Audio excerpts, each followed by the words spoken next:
is a beautiful evening for baseball in Baton Rouge here at Elliott Box Stadium. How y'all doing? It's another spring weekend in South Louisiana. We expect a near-record crowd as Tiger fans pack the box for what feels like a special season. Katz pops out to third, and it brings up Raph Rhymes. They're also witnessing potential history.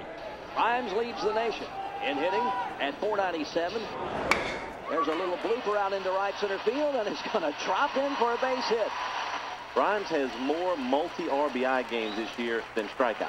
He is the purest hitter that I've ever seen. If I sat here and told you, yeah, I expected Raph to hit 500, I'd lose all credibility. The history surrounding Raph Rhymes' journey to Baton Rouge goes back to 2008, when he was a different type of Tiger, a Neville Tiger. Growing up being a Tiger at Neville, I knew I always wanted to come to LSU. Wally McMakin, good friend, told me that there was a young man that was going to be trying out for the team and just asked me if I would just make sure that I gave him a good look. So I had it in the back of my mind when I saw Raph at practice that this was the boy that Wally McMakin had told me about. Mainieri didn't offer Rhymes a scholarship, instead inviting him to try out as a walk-on. I was a little unprepared, didn't have baseball pants, showed up in shorts, and just went through the tryout. And he must have done something right. Coach asked me to come back and practice, with the team for a couple weeks. But his lifelong dream would not last long. Mainieri cut Rhymes after only a month. That was the first year that the new 35-man limit, roster limit, was put into effect. And so really, I couldn't even give a walk-on a good look. Didn't really know how to accept it at first. When somebody tells you, you can no longer play, that hurts. Did you question whether or not if you should still be playing baseball? Yeah, I just kind of, when that happens, when you're told you can't play, maybe this is, what's in store for me. Maybe I'm not meant to play baseball. Maybe God has something else for me, playing for me in life.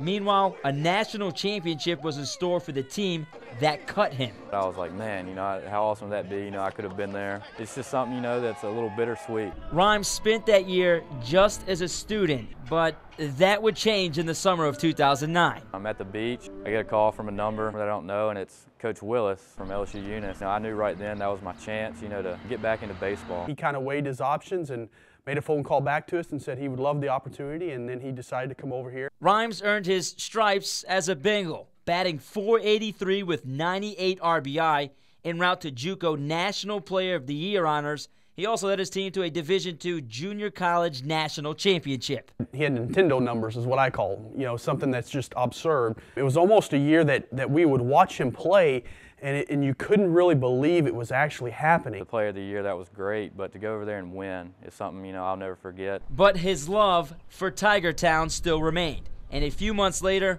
Rhymes received another call at a familiar place.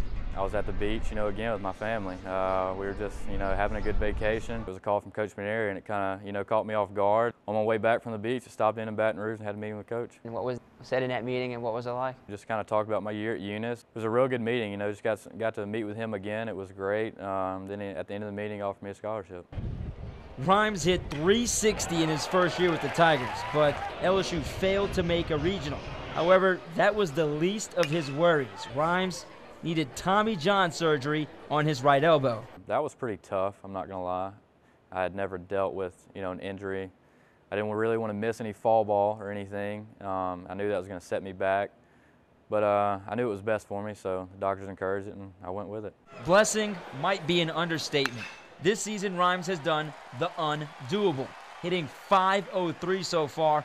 He's on pace to shatter the school record of .410 set by Russ Johnson in 1994, and is chasing Dave Magadan's SEC record of .525 in 1983. I don't like to look at the stat and say, oh, I'm hitting this or whatever, but the stats are something that's happened in the past. It's a scary, scary thought to think where we'd be without Raph Rhymes. But Rhymes is more concerned with filling a void from 3 years ago, winning a national championship. Not looking on as a student, but as a player, contributing, contending, competing. Personal goal is lead the team to Omaha. Winning is the ultimate goal. It's always been a goal of mine. I'm not big into the personal goals.